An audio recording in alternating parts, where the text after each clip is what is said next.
Shalom, damai di hatiku. Kembali berjumpa dengan saya Pendeta Jonathan F. Pulalang pada hari Kamis tanggal 13 Juni tahun 2024. Mari kita minta pertolongan Roh Kudus untuk pembacaan dan pemberitaan firman Allah. Mari berdoa. Tuhan Yesus, kami sangat membutuhkan urapan Roh Kudus pada waktu hamba akan menyampaikan firman. Urapi juga para pendengar yang akan mendengarkan firman Allah. Dan Roh Kudus memampukan kami untuk kami meyakini firman Allah dan melaksanakan dengan baik. Berfirmanlah karena kami sudah siap untuk mendengarkan firman. Dalam kasih dan pengampunan Kristus kami berdoa. Amin. Mari kita baca firman Tuhan yang diambil dari Yohanes pasal 16 ayat 13 yang berkata begini. Apabila ia datang, yaitu roh kebenaran, ia akan memimpin kamu ke dalam seluruh kebenaran. Demikianlah firman Allah, yang berbahagia kita yang mendengar dan memelihara firman Allah. Haleluya.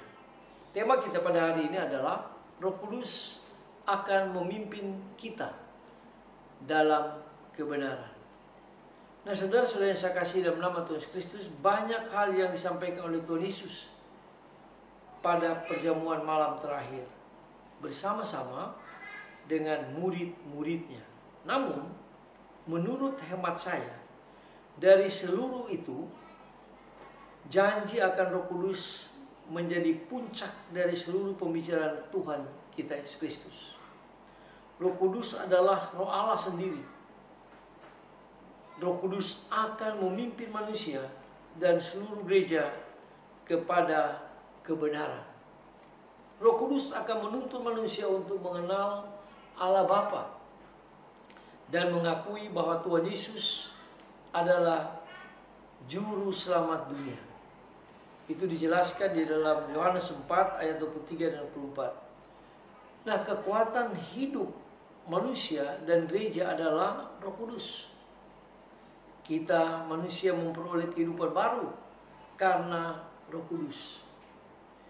Gereja bertahan hidup sampai sekarang karena Roh Kudus.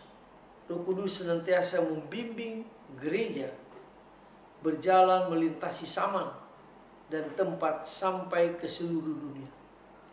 Roh Kudus ada di dalam hati kita. Dengan demikian, kata Rasul Paulus, dia mengatakan bahwa suara hati kita adalah tempat tinggal Roh Kudus atau tempat kediaman Roh Kudus. Itulah sebabnya marilah kita senantiasa terbuka kepada Roh Kudus dan membuka hati kita agar Roh Kudus selalu tinggal bersama kita. Roh Kudus akan menuntun kita untuk tahu membedakan apa yang baik dan apa yang jahat. Roh Kudus akan menuntun kita ke dalam seluruh hidup dalam kebenaran. Karena Roh Kudus adalah roh kebenaran yang memimpin manusia kepada kebenaran. Marilah kita hidup bersama Roh Kudus dan kita mengandalkan Roh Kudus pada zaman anugerah ini sampai kedatangan Kristus kedua kali. Mari kita tunduk kepala, kita berdoa. Tuhan Yesus, terima kasih karena Roh Kudus sudah tinggal permanen di dalam hidup kami, dalam hati kami. Biarlah Roh Kudus menuntun kami supaya kami senantiasa hidup dalam kebenaran bersama dengan Kristus. Dengarlah doa kami Tuhan dan ampuni dosa kami. Dalam nama Yesus kami berdoa. Amin. Terpujilah Kristus, sampai kita berjumpa di kesempatan yang lain.